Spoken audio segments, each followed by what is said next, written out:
Сәлем баршаңызға. Дәмі керемет болып шығатын гранатовый браслет анардан білезік салатын жасайтын боламыз. Соңына дейін менімен бірге болыңыздар. Менің каналыма тіркеліп, қоңыраушаны басуды ұмытпаңыздар. Алдымен суға піскен тауықтың төс етін ұсақтап турап аламыз.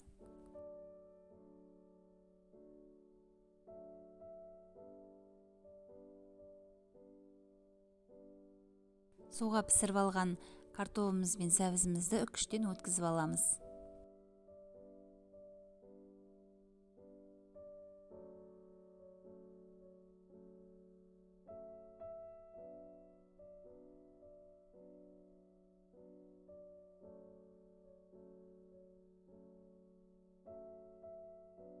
Бізге осындай форма керек болады. Оны тарелкамызге қойып алып, ортасына осындай кез келген стаканчикті қойып аламыз.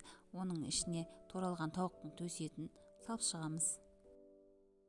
Майонезімізді салып шығамыз. Қасықтың көмегімен қатты баспай жайып аламыз. Сәбізімізді салып аламыз да майонезімізді жағып шығамыз.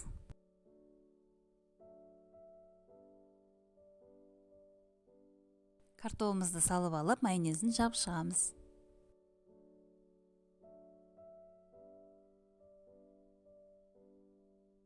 Грек жаңғағын ұсақтап турап аламыз да, қызылшаны үккіштен өткізіп, екеуін араластырып, осылай салып шығамыз. Формамызды аламыз да, силиконовый лопатканың көмегімен осылай қиғаштап, дөңестеп аламыз.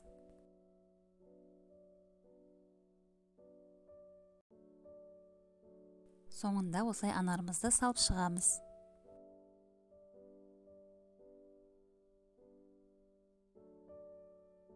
Салатымыз дайын болды. Өте дәмді салаттардың бірі болып шықты. Жасап көріңіздер. Жасап көруге кеңес берем. Салаттың құрамын видеоның астында описание бөлімінде қалдыратын боламын. Менің каналыма тіркеліп алыңыздар. Менің каналымда басқа да тағамдардың рецептілері бар. Лайк басып, комментария қалдырыңыздар.